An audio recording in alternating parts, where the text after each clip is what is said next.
Are you concerned that organizationally this has moved in the wrong direction? And how concerning is that for you?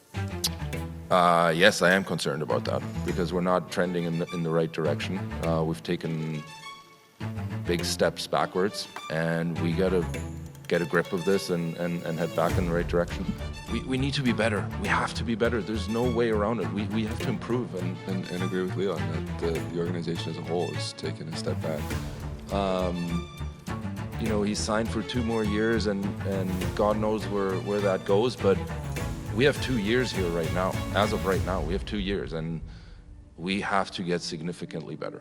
Stan, how do you see your goaltending going forward? You know, we're looking for improvement in that area for sure. The window isn't just closing, it's slamming shut. For over a decade, the Edmonton Oilers have lived in the tomorrow of Connor McDavid's prime. But after a stunning first-round exit at the hands of the Ducks, tomorrow has officially arrived. This is, without exaggeration, the most critical offseason in the history of this franchise and the defining moment of McDavid's career. The reality is staring us right in the face. The core is getting older, the goaltending remains a massive question mark, and the cupboard is nearly bare when it comes to high-end prospects or draft capital needed to make a landscape-shifting trade.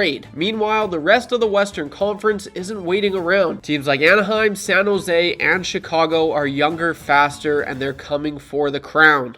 Connor McDavid has 2 years left on his deal. That's it. 700 days to turn potential into a parade. The Oilers can't afford a project offseason or a wait-and-see approach. Every signing, every depth move, every dollar spent this summer has to be perfect. Because if they mess this up now, we might be looking at the beginning of the end of this era of Oilers hockey. Today, I'm breaking down why Operation All In starts right now and why there is absolutely zero margin for error. Let's talk about it.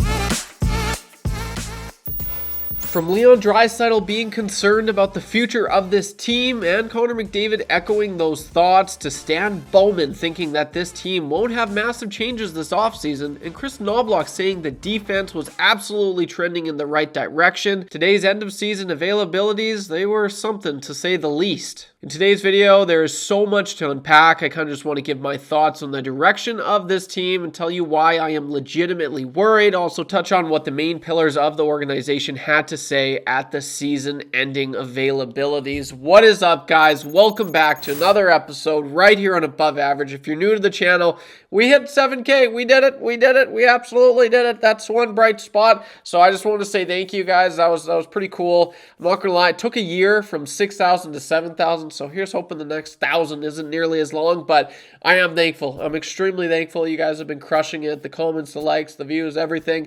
It's been awesome. Keep it up. That's sick. I absolutely love it. And if you're new to the channel, if you like this type of content, I won't just be covering the Oilers this offseason. We'll be covering a lot of teams, and it's going to be a fascinating offseason, not just for the Oilers, but it's been a long time that the Oilers have had this long of a break between seasons. So there's going to be lots of content coming down the stretch. Yeah, if you guys like this content, subscribe. Holy crap, so much to unpack. Smoke weed every day. Today, just going forward, I'm actually worried. Yeah, Leon Draisaitl, he was concerned. He was absolutely concerned. And I'll roll it here. Are you concerned that organizationally this has moved in the wrong direction? And how concerning is that for you? Yes, I am concerned about that. What do you guys think about that? Did you like what Leon had to say there? And then do you like what Connor McDavid had to say, calling it an average team? They need to be an above average team next year. See what I did there? Yeah, but I mean, I absolutely loved it. I don't really like what Leon Draisaitl has to say most of the season. But I mean, okay, you know what? Let me bring that back because it's a lot different when you're coming off of a loss and you're just tired, and the last thing you want to do is get in front of the camera and talk to people you don't necessarily like. So I get that, but I will say what he had to say. Obviously he's pissy, Leon. That's funny. I do like that. I'm not gonna lie. Nope. Let him cook. You can do that. Let him cook now. You know everything. Let him cook. Why are you so pissy, Leon? Why are you so pissy? I'm not. I'm just answering your... Yeah, you are. Whenever I ask you a question. I gave you an answer. Not very good one. Okay. No, we love that. We love going without a point in 3 days for sure. It just feels like no one's going right now. Yeah, great observation. Thanks. Are those types of penalties typically harder to kill off? I don't know what you want me to say. But what he had to say was probably the most I've enjoyed what any player, despite being a superstar or, a fourth liner or whatever, I was like, yeah, like you tell him, Leon, like you absolutely tell him. Like, I think that was from Connor, from Leon. I don't want to speculate. I know those guys are close, and if I was in their shoes, I would absolutely, if Connor McDavid, if I was Leon Draisaitl, I'd be like, hey man, like let's let him hear it. Like let's go in there, let's make some noise, and it was heard. I hope it just echoed through every freaking office in Rogers Place, because they have taken a step back. And I remember after last offseason, I knew this season was going to be, it was a one-off year. I said it in a bunch of videos last offseason that the upcoming season was going to be, I'm not too keen on this Oilers team. I don't think they're going to go that far. And I was right. But then I said, but it doesn't matter about next year, because the following year, which is this upcoming season now, that's going to be the year where they're back at it and when they're a legit Stanley Cup contender again. However, I'm not so sure anymore, man. I am not so sure. With the way that Stan Bowman and Chris Knobloch, what they had to say today, it completely and utterly just turned my thought process and just directed me to having other thoughts. And I'm even more, I'm a lot more worried now going into next season. I absolutely am. Trev, why do you say that? Well, Stan Bowman said, I don't see there, and I'm paraphrasing here, and I can get the exact quote, but I'm just going to paraphrase. I don't see us making massive changes this offseason. And then he followed it up by saying, we've got the Savoys of the world, we've got Podkolzin, and we've got Ike Howard. And those guys, those three players will come in and they will make this team a Stanley Cup contender, apparently. Apparently, according to Stan Bowman. That is worrisome. I do not agree with that at all. I think there is a worry that you don't want to mess with a roster sometimes. We've seen with the Vancouver Canucks a few years ago. They were unreal. Then they made some offseason changes, and then they didn't make the playoffs. We saw it back in 2016-17 when the Oilers made the playoffs. How did they do the next year? They made a bunch of changes in the offseason, and they didn't make the playoffs. So there are times when, you mess with the winning lineup, and then you're like, oh, you think it's going to work, and you go into the next season, and you just suck, and you do not make the playoffs. However, this was not a winning freaking roster. We saw a whole season. We know exactly who they were. They're a team that just, and like, we're banged up. We're not, it just, we couldn't get healthy. Like, no, I don't subscribe to that theory at all. Would it have helped a little bit? But there's no way. If they were healthy, they were getting past Minnesota, they were getting past Colorado, they were getting past the Dallas Stars.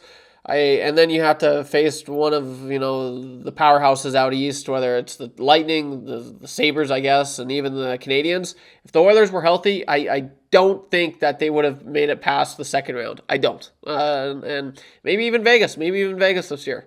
If the Oilers were healthy, I think the Vegas could have gave them a run for their money. So you're going in, and he's like, no, I have faith. Like, we had a full season to see what this lineup could be like. And, I'm sorry, but a healthy Kasperi Kapanen does not make this team a contender. Vasily Podkolzin, Howard, and Matt Savoy on the up and up does not make this team a serious contender. So I love what Leon Draisaitl and Connor McDavid said. And I think Stan Bowman it's Peter Chiarelli 2.0. He is just absolutely destroyed this organization, maybe even quicker.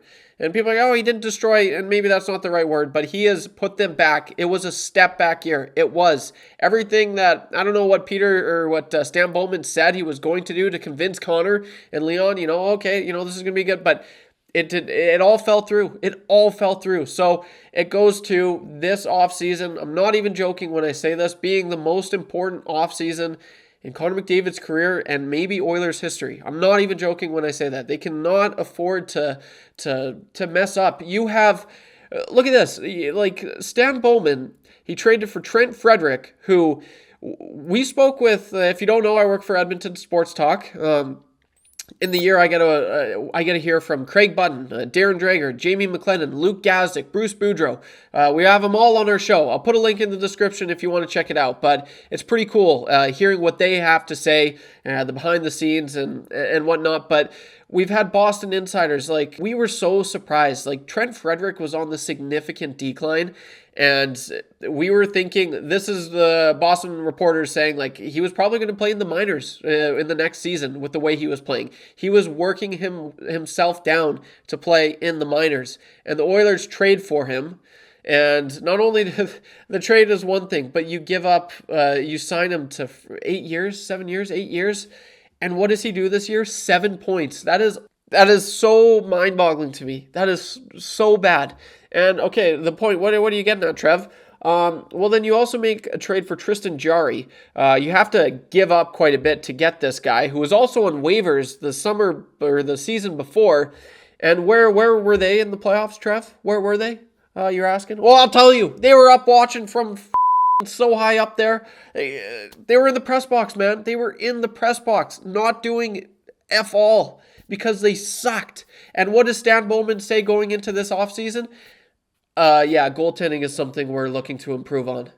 Because you missed again. You miss and miss and miss. The best thing that he has done is a Vasily Podkolzin, like that's good. But, I mean, the bad outweighs the good, and it's not even close. It's tough because I have said that, he can't win the big one when it matters most, and so there is that, but Connor McDavid is not the reason that the Oilers have won or haven't won the Stanley Cup. It has been organization, it has been general managers effing this up, and if they fail to capitalize on winning just a single cup in the McDavid-Draisaitl era, they will go down, this will go down as one of the biggest fumbles and choke jobs in sports history. Not even just, hockey history, but in sports history. I will be laughing at this. I will be crying. I'll be 60 years old fishing on a freaking lake that I have a lake property one day, and I'll be having a cigar, and I'll be on a rocking chair, and I'll be casting away, and I'll be like, man, I still can't get over the Oilers effed up that bad. And I honestly think, I'm sorry. I'm so Mr. Optimism, and I have been for quite some time on this channel. But this is the sad truth. Like, the window is closing faster than it's opening. It is closing. It is closing inch by inch every single season. Connor McDavid is not getting any younger. Neither is Leon Draisaitl. Neither is the core. You look at the defense. The 4 core guys are all in their 30s. Connor McDavid is almost going to... It is so much harder for the great ones to win cups when they're in their 30s than it is when they're in their 20s. It is. So it's paramount. It is vital that they don't mess up. But you know what's crazy? I do not have faith in Stan Bowman. Not at all. I don't. And Jeff Jackson, not at all either. I honestly think they're going to F up and Connor McDavid is going to go down and win a cup. And God forbid he wins a cup, because he has given this organization everything he absolutely could and has. And it's so sad that the GM just continues to just F with him and his legacy by making dumb decisions just time and time again. So I honestly don't have hope. And the one big thing I said is, yeah, you had Connor McDavid and the Oilers, and they were, everything was clicking. Ekholm, Boosh on the up and up, and then they mishandled, Broberg and Holloway, whatever, but they were still on the up and up, right? They're like 2 years ago, 3 years ago. And you looked at the teams out west, and it was the Kings, and it was the Stars, and it was the Oilers. Like, that was it in the West. And now, I said it at the start, you've got the Ducks, who just dummied the Oilers. You've got the Sharks, Macklin, Celebrini, and Will Smith. Those guys, Misa, they are going to be really good in 2 years. They're going to be a player. They almost were a playoff team this year. You've got Connor Bedard and what they're cooking in Chicago. It is going to get so much harder. Those guys are hungry. They're motivated. They're young. And they want it. They want it like just as much as Connor. Maybe not. I don't think anyone wants it as much as Connor. Right fucking now! But You're going to have a whole new wave of teams coming at you in their primes, and that is going to make this so much harder. It is. It absolutely is. And one last thing I'll say with like what Leon Draisaitl had to say is just, he touched on, like there's this narrative going out there that Connor and I, we asked to be played 24, 25 minutes a game. And I just want to squash that. That's never been true. And yet, and then he says, we know it takes lines 1 through 4 to win. You watch the last Cup winners. That's what they did it in the Florida Panthers. So he said that. And he's like, we know that. He said, we know that. But who does Chris Knobloch know that? Because he refuses to do anything else but play you 24 to 25 minutes a game.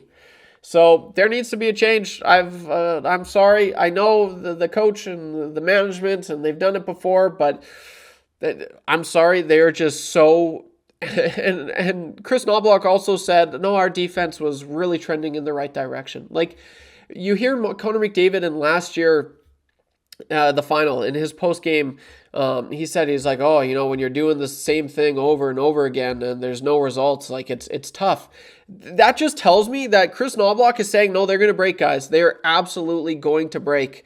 When he's saying that your defense is trending, like Mr. Optimism, no, don't be afraid to rip this team apart. Like, what way was their defense trending in the right direction? I'm sorry. Do you think, question of the video, I should have said this earlier, but is Knobloch gone? Is Bowman gone? Or would you try and do something with the core? Because my boss, shout out Dusty, he said, they have changed coaches. They have changed management. They've changed goalies. The one thing they haven't changed in the McDavid Draisaitl era is any one of the players in the core 4, Connor, Leon, Nurse, and Nuge. You probably put Boosh in there now, but again, that's bad management. No NMCs everywhere. You get an NMC, you get it. That's a no movement clause. You can't. Darnell Nurse is stuck here, but I think Darnell Nurse, his patience has grown thin, and he wants out. I really, really do. So I'll leave it at that, guys. We have so much crap to discuss going forward. It's gonna be interesting, man. They have to do something, and I will say this: another worrying point. The best free agent this year is Alex Tuck. And there's no way he finally gets to go to the playoffs with the Buffalo Sabres. It's a vibe there. He's obviously going to re-sign there. I'd be blown away. And aside from that, this year's free agent class sucks. It absolutely sucks. So, I don't know. I really, really don't know. So, anyways, but 20 minutes I've been rambling. That is crazy. This is way too long of a video. Anyway, guys, it is that time of the video. Like I said, brought to you by www.timetrackers.ca, where they work around the clock for you. It's Alberta-based company with clocks all over Canada. Whether you want a big clock like this, a tiny clock like this, or a decent-sized clock like that, go check them out. Like that big black clock, go check them out. www.timetrackers.ca. And it is that time of the video where I highlight the most liked comment on my previous video, which was on the Oilers, because I've been doing a lot of Oilers. I'm sorry. I hope that's okay with some people. I will be covering other teams as well. No way. Absolutely. It was my mom. My mom. Let's go, Mom. You did it. That's great. At Lorinda Party 350. This year is definitely been the most frustrating year. If they make it past the first round, I feel like they won't make it past the second. Keep it going, Trev Hart. I love you, Mom. Thank you so much. I appreciate that. And, they didn't even make it past the first round. So ain't that something? So that got 16 likes. Let's see what the next comment gets. The most liked comment in my previous video. But as always, guys, thanks for all the continued support. Don't be average. Connor McDavid doesn't like being average. I don't want to be an average team. You want to be above average, okay? I will see you in the next one. Don't be average when you can be above average. Peace.